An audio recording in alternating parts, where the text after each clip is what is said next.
Kesar and welcome back to my YouTube channel. Today I'm going to be sharing my hair wash routine. I have super greasy hair today. Let's get started. Number one is to obviously comb through my hair. This is a detangler brush that I have here.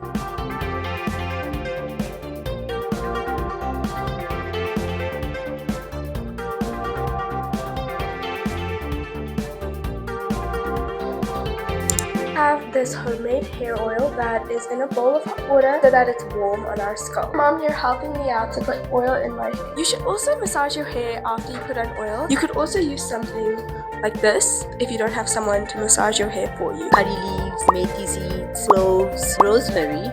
I'm trying something new today and I'm going to put coconut oil on my mids and ends. Now we have to put our hair in a protective hairstyle. This could be something like a loose braid or a low twist. Right now I'm going to be doing my hair mask very soon, so I'm just going to put my hair in a pony. But if I would be leaving this oil on for more than an hour, maybe I was going out with hair oil on, I would be doing a braid.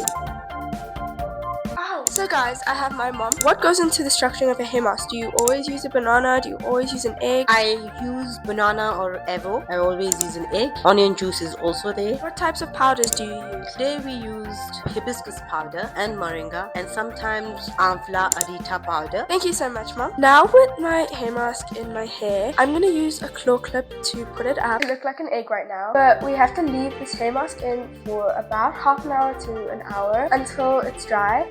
And then we can go take a shower. It is time to take a shower now. For my shampoo, I use this one over here. I do want to try a different one though. I don't think this one is the right one for my hair. But I do this once with my fingers, and the second time I shampoo, I use the hair scrubber. For my conditioner, I use the matching sets, of course. Do keep this conditioner in for 3 to 4 minutes so that it can really condition my hair. And while that is happening, I do some other self-care. After I've conditioned, I once again put my hair up in a claw clip while I'm still in the shower.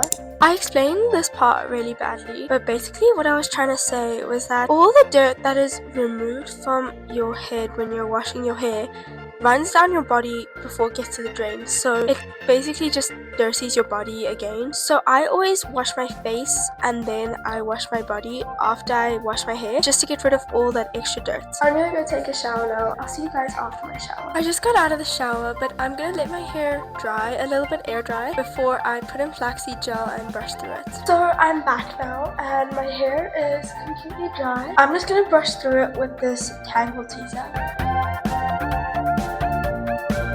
I just brushed through my hair, and here I have a little bit of flaxseed gel that I'm just going to put on my mids and ends, trying to make sure every strand gets coated.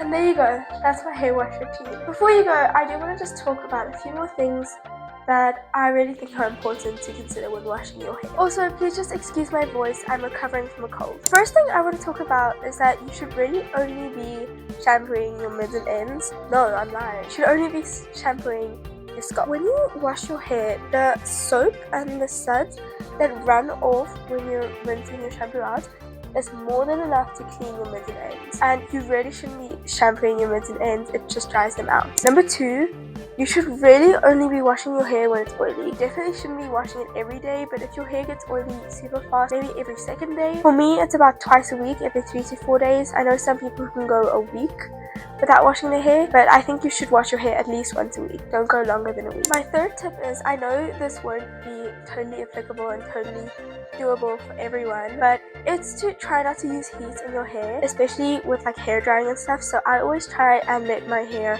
air dry. That's a tongue twister, because it really just helps the healthiness of your hair. And yeah, fourth thing is to control the heat of your showers. And I get it, I love hot showers too. The rule of thumb I always go by is that if it's too hot for my face, it's definitely too hot for anywhere else on my body, because normally you don't feel the heat a lot everywhere else on your body, but on your face you do. Try and keep it either a little hotter than lukewarm, or maybe even colder, especially when conditioning. Conditioning your hair should always be in a lower temperature than you would be when you were shampooing or removing the hair mask. Fifth and finally, I just want to say, don't rush the process. Try and be very thorough. That can only happen when you take your time and you're patient with the hair washing process. Consistently doing what you need to do will get you where you need to be. That's it for this video. I just want to thank you for coming along with me on my hair wash day, and I hope you guys can take something with you from this video. I'll see you guys in the next one. Bye!